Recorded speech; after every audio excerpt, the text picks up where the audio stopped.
خلافت و ملوکیت سید ابوالعلا مودودی رحمہ اللہ، ادارہ ترجمان القرآن، لاہور۔ باب پنجم، خلافت اور ملوکیت کا فرق۔ اس سے پہلے ان صفحات میں ہم تفصیل کے ساتھ یہ بیان کر چکے ہیں کہ خلافت کس طرح کن مراحل سے گزرتی ہوئی آخر کار ملوکیت میں تبدیل ہوئی۔ اس رودات کے مطالعے سے یہ بات بخوبی واضح ہو جاتی ہے کہ مسلمانوں کا خلافت راشدہ جیسے بے نظیر مثالی نظام کی نعمت سے محروم ہو جانا کوئی اتفاقی حادثہ نہ تھا جو اچانک بلا سبب رونما ہو گیا ہو، بلکہ اس کے کچھ اسباب تھے اور وہ بتدریج امت کو دھکیلتے ہوئے خلافت سے ملوکیت کی طرف لے گئے۔ اس المناک تغیر کے دوران میں جتنے مراحل پیش آئے ان میں سے ہر مرحلے پر اس کو روکنے کے امکانات موجود تھے، مگر امت کی اور در حقیقت پوری نوع انسانی کی یہ بدقسمتی تھی کہ تغیر کے اسباب بہت زیادہ طاقتور ثابت ہوئے، حتیٰ کہ ان امکانات میں سے کسی ایک کا فائدہ بھی نہ اٹھایا جا سکا۔ اب ہمیں اس سوال پر بحث کرنی ہے کہ خلافت اور ملوکیت کے درمیان اصل فرق کیا تھا۔ ایک چیز کی جگہ دوسری چیز کے آ جانے سے حقیقت میں کیا تغیر واقع ہوا اور اس کے کیا اثرات مسلمانوں کی اجتماعی زندگی پر مرتب ہوئے۔ نمبر 1، تقرر خلیفہ کے دستور میں تبدیلی۔ اولین بنیادی تبدیلی اس دستوری قاعدے میں ہوئی جس کے مطابق کسی شخص کو امت کا سربراہ بنایا جاتا تھا۔ خلافت راشدہ میں وہ قاعدہ یہ تھا کہ کوئی شخص خود خلافت حاصل کرنے کے لیے نہ اٹھے اور اپنی سعی و تدبیر سے برسر اقتدار نہ آئے، بلکہ لوگ جس کو امت کی سربراہی کے لیے موزوں سمجھیں اپنے مشورے سے اقتدار اس کے سپرد کر دیں۔ بیعت اقتدار کا نتیجہ نہیں بلکہ اس کا سبب ہو۔ بیعت حاصل ہونے میں آدمی کی اپنی کسی کوشش یا سازش کا قطعاً کوئی دخل نہ ہو۔ لوگ بیعت کرنے یا نہ کرنے کے معاملے میں پوری طرح آزاد ہوں، اور جب تک کسی کو لوگوں کی آزادانہ رضامندی سے بیعت حاصل نہ ہو جائے وہ برسر اقتدار نہ آئے۔ خلفائے راشدین میں سے ہر ایک اسی قاعدے کے مطابق برسر اقتدار آیا تھا۔ ان میں سے کسی نے بھی خود خلافت لینے کی برائے نام بھی کوشش نہ کی تھی، بلکہ جب خلافت ان کو دی گئی تب انہوں نے اس کو لیا۔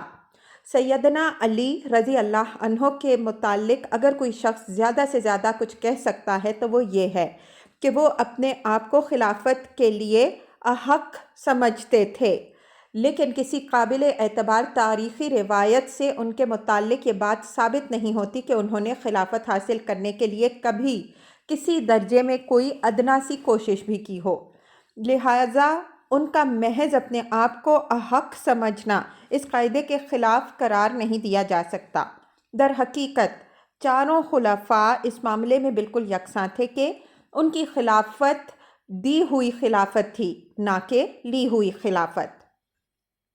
ملوکیت کا آغاز اسی قاعدے کی تبدیلی سے ہوا۔ حضرت معاویہ رضی اللہ عنہ کی خلافت اس نوعیت کی خلافت نہ تھی کہ مسلمانوں کے بنانے سے وہ خلیفہ بنے ہوں، اور اگر مسلمان ایسا کرنے پر راضی نہ ہوتے تو وہ نہ بنتے۔ وہ بہرحال خلیفہ ہونا چاہتے تھے۔ انہوں نے لڑ کر خلافت حاصل کی، مسلمانوں کے راضی ہونے پر ان کی خلافت کا انحصار نہ تھا۔ لوگوں نے ان کو خلیفہ نہیں بنایا، وہ خود اپنے زور سے خلیفہ بنے، اور جب وہ خلیفہ بن گئے تو لوگوں کے لیے بیعت کے سوا کوئی چارہ کار نہ رہا۔ اگر ان سے بیعت نہ کی جاتی تو اس کا نتیجہ یہ ہوتا کہ وہ اپنے حاصل کردہ منصب سے ہٹ جاتے، بلکہ اس کے معنی خوریزی و بد نظمی کے تھے جسے امن اور نظم پر ترجیح نہیں دی جا سکتی تھی۔ اسی لیے امام حسن رضی اللہ عنہ کی دستبرداری ربیع الاول سن 41 ہجری کے بعد تمام صحابہ رضی اللہ عنہم اجمعین اور تابعین رحمہم اللہ اور صلحائے دین اور صلحائے امت رحمہم اللہ نے ان کی بیعت پر اتفاق کیا اور اس کو عام الجماعت اس بنا پر قرار دے دیا کہ کم از کم باہمی خانہ جنگی تو ختم ہوئی۔ حضرت معاویہ رضی اللہ عنہ خود بھی اس پوزیشن کو اچھی طرح سمجھتے تھے۔ اپنے زمانہ خلافت کے آغاز میں انہوں نے مدینہ طیبہ میں تقریر کرتے ہوئے خود فرمایا، بخدا میں تمہاری حکومت کی زمام کار اپنے ہاتھ میں لیے ہوئے اس بات سے ناواقف نہ تھا کہ تم میرے برسر اقتدار آنے سے خوش نہیں ہو اور اسے پسند نہیں کرتے۔ اس معاملے میں جو کچھ تمہارے دلوں میں ہے میں اسے خوب جانتا ہوں، مگر میں نے اپنی اس تلوار کے زور سے تم کو مغلوب کر کے اسے لیا ہے۔ اب اگر تم یہ دیکھو کہ میں تمہارا حق پورا ادا نہیں کر رہا ہوں تو تھوڑے پر مجھ سے راضی رہو۔ اس طرح جس تغیر کی ابتدا ہوئی تھی یزید کی ولی عہدی کے بعد سے وہ ایسا مستحکم ہوا کہ موجودہ صدی میں مصطفیٰ کمال کے ایفائے خلافت تک ایک دن کے لیے بھی اس میں تزلزل واقع نہ ہوا۔ اس سے جبری بیعت اور خاندانوں کی موروثی بادشاہت کا ایک مستقل طریقہ چل پڑا۔ اس کے بعد سے آج تک مسلمانوں کو انتخابی خلافت کی طرف پلٹنے کا کوئی موقع نصیب نہ ہو سکا۔ لوگ مسلمانوں کی آزادانہ اور کھلے مشورے سے نہیں بلکہ طاقت سے برسر اقتدار آتے رہے۔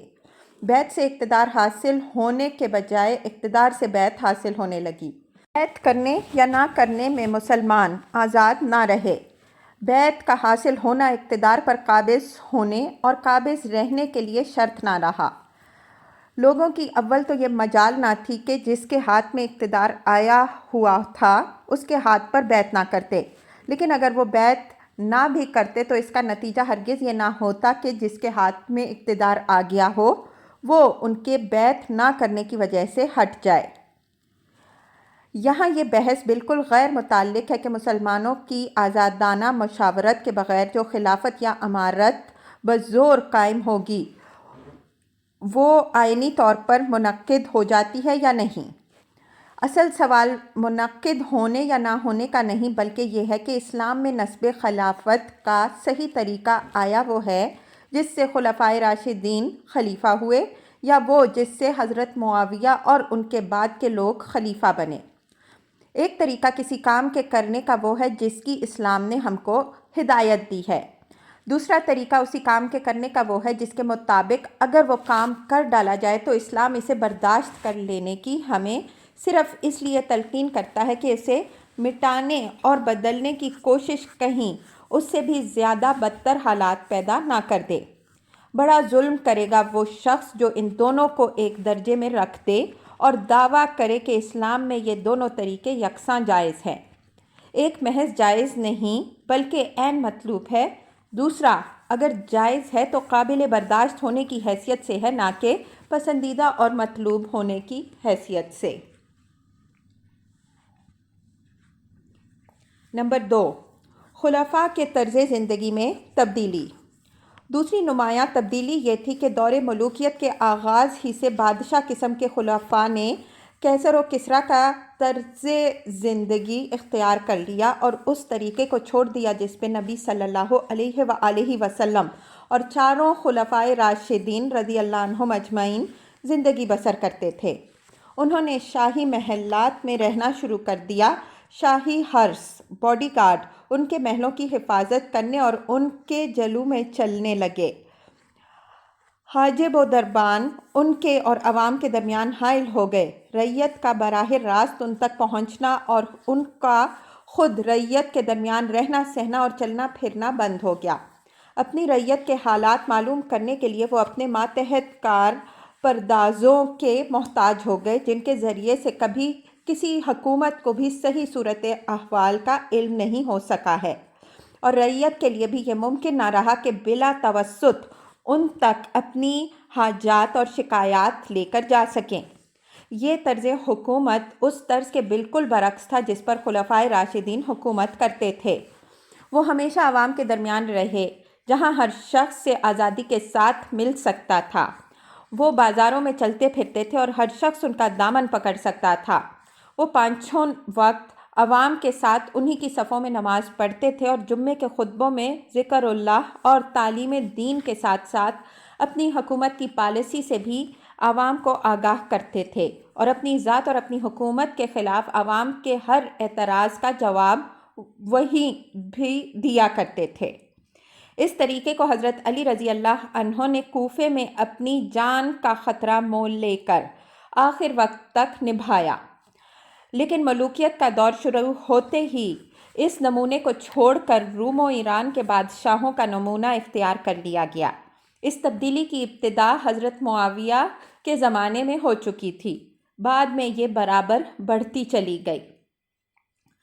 نمبر 3، بیت المال کی حیثیت میں تبدیلی۔ تیسری اہم تبدیلی بیت المال کے متعلق خلفاء کے طرز عمل میں رونما ہوئی۔ بیت المال کا اسلامی تصور یہ تھا کہ وہ خلیفہ اور اس کی حکومت کے پاس خدا اور خلق کی امانت ہے، جس میں کسی کو منمانے طریقے پر تصرف کرنے کا حق نہیں ہے۔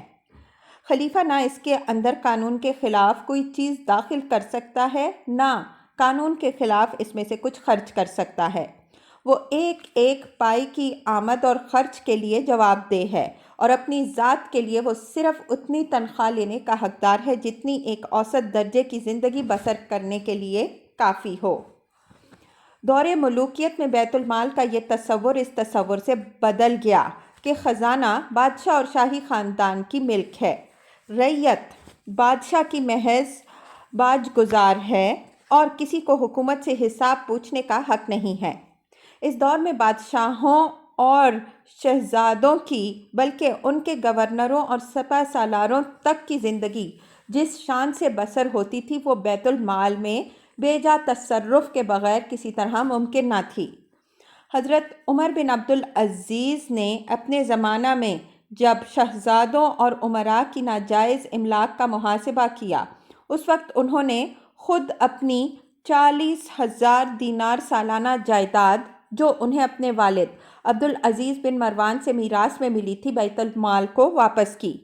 اس جائیداد میں فدق بھی شامل تھا جو نبی صلی اللہ علیہ وآلہ وسلم کے تمام خلفاء کے زمانے میں بیت المال کی ملک میں رہا تھا، اور حضرت ابو بکر رضی اللہ عنہ نے اسے حضور صلی اللہ علیہ وآلہ وسلم کی میراث میں آپ صلی اللہ علیہ وآلہ وسلم کی صاحبزادی کو دینے سے انکار کر دیا تھا، مگر مروان بن حکم نے اپنے زمانہ خلافت میں اسے اپنی ملک اور اپنی اولاد کی میراث بنا لیا۔ یہ تو تھا بیت المال سے خرچ کے معاملے میں ان حکمرانوں کا طرز عمل۔ اب بیت المال کی آمدنی کو دیکھیے تو نظر آتا ہے کہ اس کے بارے میں بھی حلال و حرام کی تمیز ان کے ہاں اٹھتی چلی گئی۔ حضرت عمر بن عبدالعزیز نے اپنے ایک فرمان میں ان ناجائز ٹیکسوں کی ایک فہرست دی ہے جو ان کے پیش رو شاہان بنی امیہ کے زمانے میں رعایا سے وصول کیے جاتے تھے۔ اس کے مطالعہ سے اندازہ ہوتا ہے کہ ان لوگوں نے بیت المال کی آمدنی کے بارے میں شریعت کے قواعد کو کس بری طرح توڑنا شروع کر دیا تھا۔ اس سلسلے میں سب سے بڑا ظلم یہ تھا کہ جو غیر مسلم اسلام قبول کر لیتے تھے ان پر بھی اس بہانے سے جزیہ لگا دیا جاتا تھا کہ یہ محض جزیے سے بچنے کے لیے ایمان لا رہے ہیں، حالانکہ اصل وجہ اس فعل کی یہ تھی کہ اشاعت اسلام سے ان کو بیت المال کی آمدنی کم ہو جانے کا خطرہ تھا۔ ابن اسیر کی روایت ہے کہ حجاج بن یوسف عراق کے وائسرائے کو اس کے عاملوں نے لکھا کہ ذمی کثرت سے مسلمان ہو کر بصرہ و کوفہ میں آباد ہو رہے ہیں اور اس سے جزیہ و خراج کی آمدنی گھٹ رہی ہے۔ اس پر حجاج نے فرمان جاری کر دیا کہ ان لوگوں کو شہروں سے نکالا جائے اور ان پر حسب سابق جزیہ لگایا جائے۔ اس حکم کی تعمیل میں جب یہ 9 مسلم بصرہ و کوفہ سے نکالے جا رہے تھے تو یا محمدہ پکار کر روتے جاتے تھے اور ان کی سمجھ میں نہ آتا تھا کہ کہاں جا کر اس ظلم پر فریاد کریں۔ اس صورتحال پر بصرہ و کوفہ کے علماء و فقہاء چیخ اٹھے، اور جب یہ 9 مسلم روتے پیٹتے شہروں سے نکلے تو علماء و فقہاء بھی ان کے ساتھ روتے جاتے تھے۔ حضرت عمر بن عبدالعزیز جب خلیفہ ہوئے تو خراسان سے ایک وفد نے آ کر ان سے شکایت کی کہ ہزارہا آدمی جو مسلمان ہوئے تھے سب پر جزیہ لگا دیا گیا ہے، اور گورنر کے تعصب کا یہ حال ہے کہ وہ اعلانیہ کہتا ہے اپنی قوم کا ایک آدمی مجھے دوسرے 100 آدمیوں سے زیادہ عزیز ہے۔ اسی بنیاد پر حضرت موصوف نے الجراح بن عبداللہ الحکمی کو خراساں کی گورنری سے معزول کیا اور اپنے فرمان میں لکھا کہ اللہ تعالیٰ نے محمد صلی اللہ علیہ وآلہ وسلم کو داعی بنا کر بھیجا تھا، نہ کہ تحصیلدار۔ نمبر 4، آزادی اظہار رائے کا خاتمہ۔ اس دور کے تغیرات میں سے ایک اور اہم تغیر یہ تھا کہ مسلمانوں سے امر بالمعروف اور نہی عن المنکر کی آزادی سلب کر لی گئی، حالانکہ اسلام نے اسے مسلمانوں کا صرف حق ہی نہیں بلکہ فرض قرار دیا تھا، اور اسلامی معاشرہ اور ریاست کا صحیح راستے پر چلنا اس پر منحصر تھا کہ قوم کا ضمیر زندہ اور اس کے افراد کی زبانیں آزاد ہوں، ہر غلط کام پر وہ بڑے سے بڑے آدمی کو ٹوک سکیں اور حق بات برملا کہہ سکیں۔ خلافت راشدہ میں لوگوں کی یہ آزادی پوری طرح محفوظ تھی۔ خلفائے راشدین اس کی نہ صرف اجازت دیتے تھے بلکہ اس پر لوگوں کی ہمت افزائی بھی کرتے تھے۔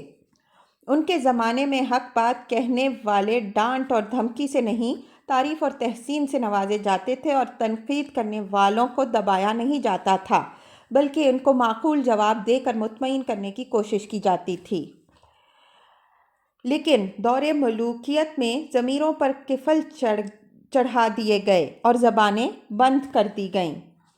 اب قاعدہ یہ ہو گیا کہ منہ کھولو تو تعریف کے لیے کھولو ورنہ چپ رہو، اور اگر تمہارا ضمیر ایسا ہی زوردار ہے کہ تم حق گوئی سے باز نہیں رہ سکتے تو قید اور قتل اور کوڑوں کی مار کے لیے تیار ہو جاؤ۔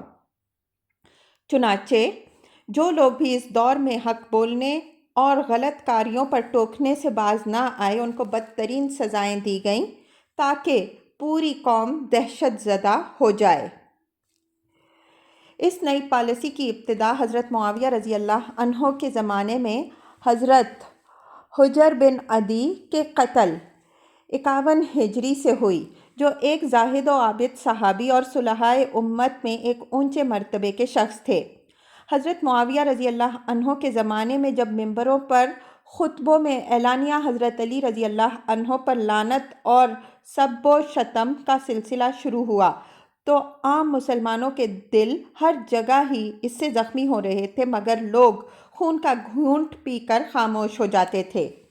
کوفہ میں حجر بن عدی سے صبر نہ ہو سکا اور انہوں نے جواب میں حضرت علی رضی اللہ عنہ کی تعریف اور حضرت معاویہ رضی اللہ عنہ کی مذمت شروع کر دی۔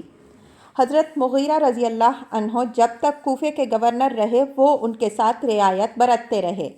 اس کے بعد جب زیاد کی گورنری میں بصرہ کے ساتھ کوفہ بھی شامل ہو گیا تو اس کے اور ان کے درمیان کشمکش برپا ہو گئی۔ وہ خطبے میں حضرت علی رضی اللہ عنہ کو گالیاں دیتا تھا اور یہ اٹھ کر اس کا جواب دینے لگتے تھے۔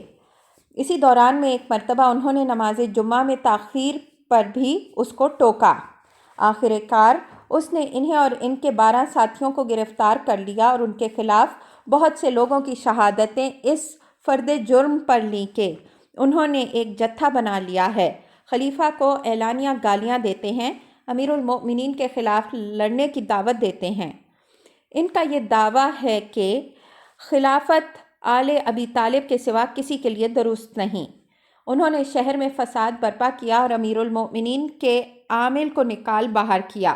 یہ ابو تراب یعنی حضرت علی رضی اللہ عنہ کی حمایت کرتے ہیں، ان پر رحمت بھیجتے ہیں اور ان کے مخالفین پر اظہار برات کرتے ہیں۔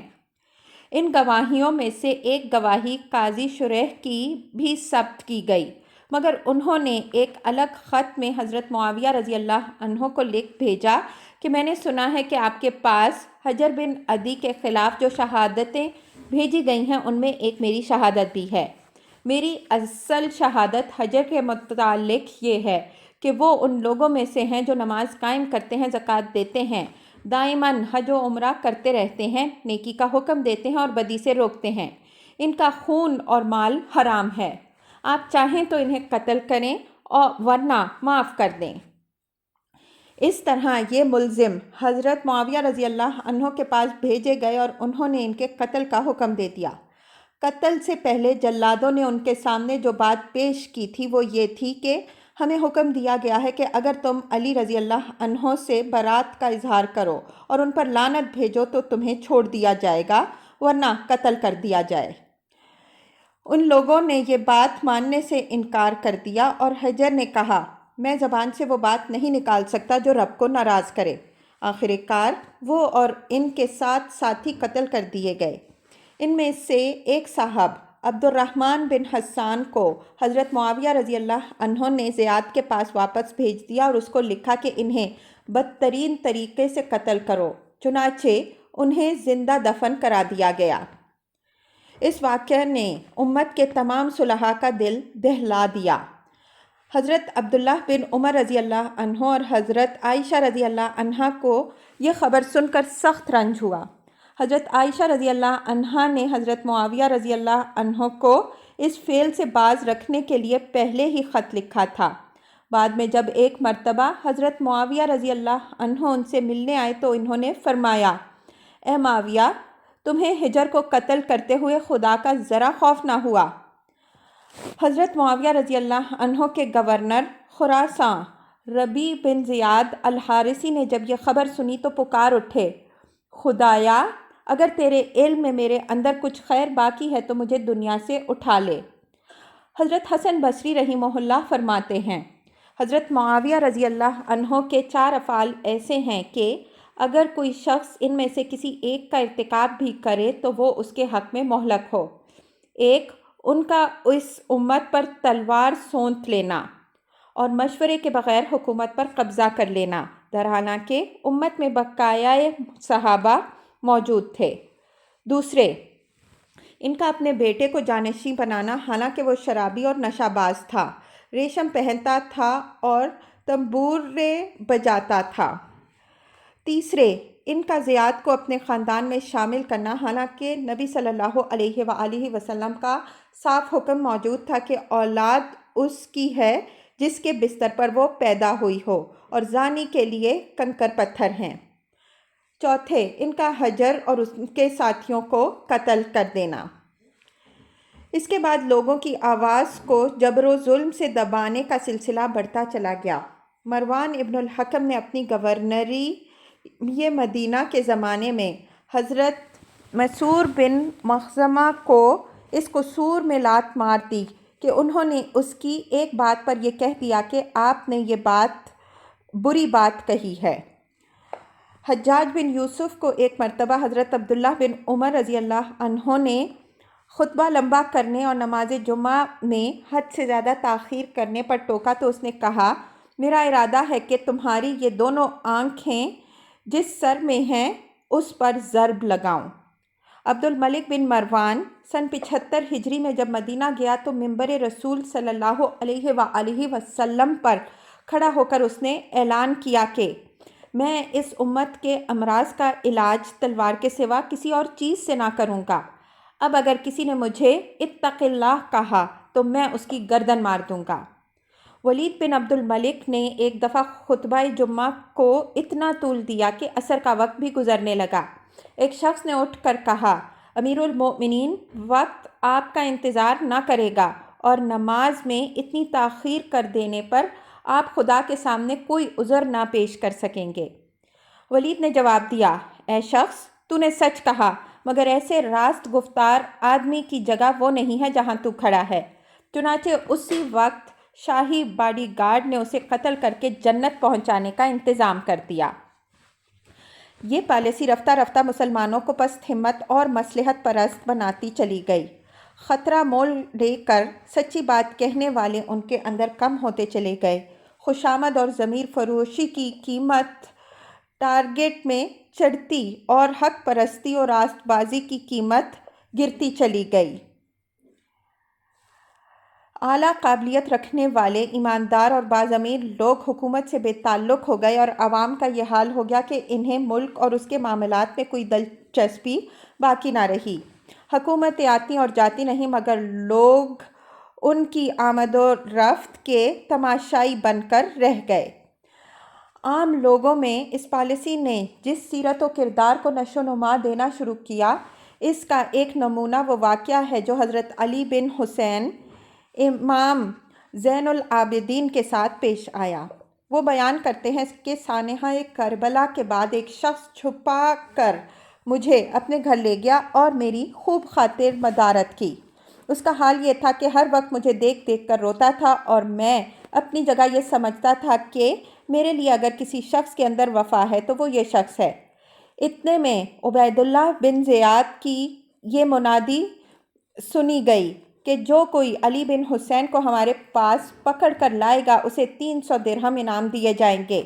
یہ اعلان سنتے ہی وہ شخص میرے پاس آیا، میرے ہاتھ میری گردن سے باندھتا جاتا تھا اور روتا جاتا تھا۔ اسی حالت میں وہ مجھے ابن زیاد کے پاس لے گیا اور اس سے انعام حاصل کر لیا۔ نمبر 5، عدلیہ کی آزادی کا خاتمہ۔ قضاء یعنی جوڈیشری کی انتظامیہ سے آزادی کا اصول بھی اسلامی ریاست کے بنیادی اصولوں میں سے تھا۔ خلافت راشدہ میں قاضیوں کا تقرر اگرچہ خلفاء ہی کرتے تھے، مگر جب کوئی شخص قاضی مقرر ہو جاتا تو اس پر خدا کے خوف اور اس کے اپنے علم و ضمیر کے سوا کسی کا دباؤ نہ رہتا تھا۔ کوئی بڑے سے بڑا شخص بھی عدالت کے کام میں دخل دینے کی جرات نہ کر سکتا تھا، حتیٰ کہ قاضی خود خلیفہ کے خلاف فیصلہ دے سکتے تھے اور دیتے تھے۔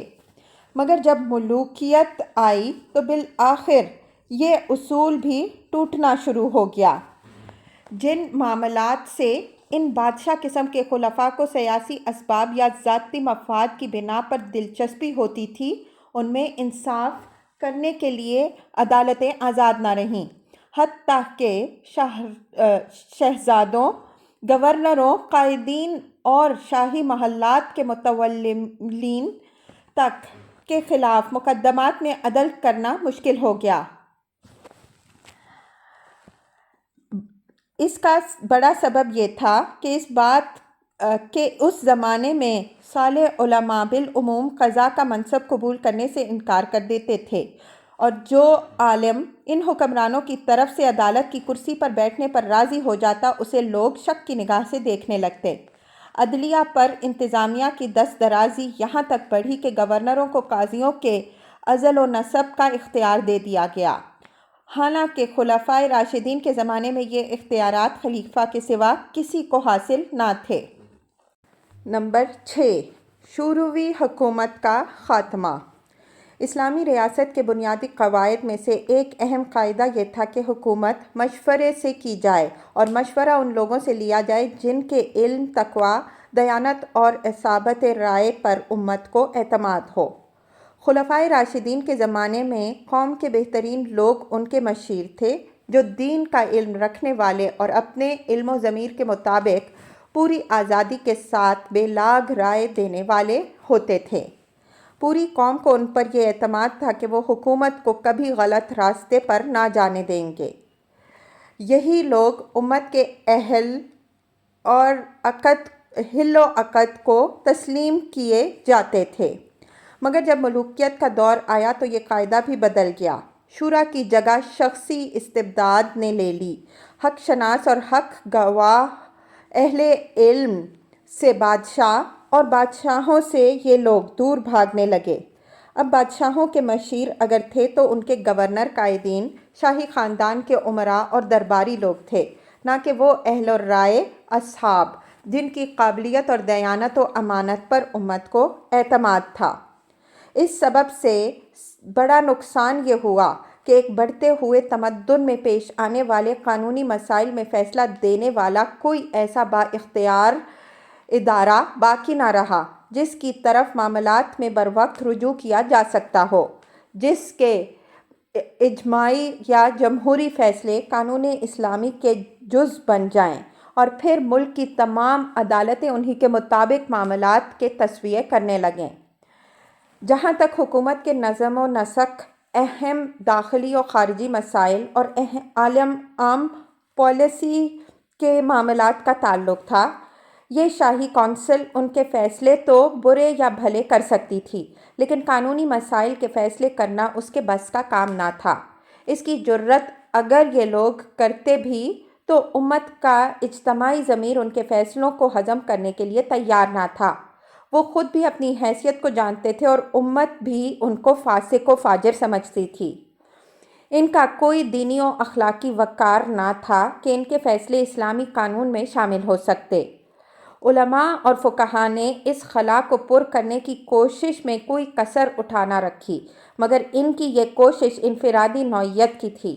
ہر عالم اپنی درس و افتاح کی مسند سے قانونی احکام بیان کرتا تھا، اور ہر قاضی اپنے علم و فہم اور اپنے اجتہاد کے مطابق یا کسی دوسرے عالم کے فتوے کی بنا پر جس چیز کو بھی قانون سمجھتا تھا اس کے مطابق فیصلے کر دیتا تھا۔ اس سے قانون کے تسلسل و ارتقاء میں تو انقطاع واقع نہ ہوا، لیکن اسلامی مملکت میں ایک قانونی انارکی پیدا ہو گئی۔ پوری ایک صدی تک امت کے پاس کوئی ایسا ضابطہ نہ تھا جسے سند کی حیثیت حاصل ہوتی اور مملکت کی تمام عدالتیں اس کی پیروی کر کے جزئیات مسائل میں یکساں فیصلے کر سکتیں۔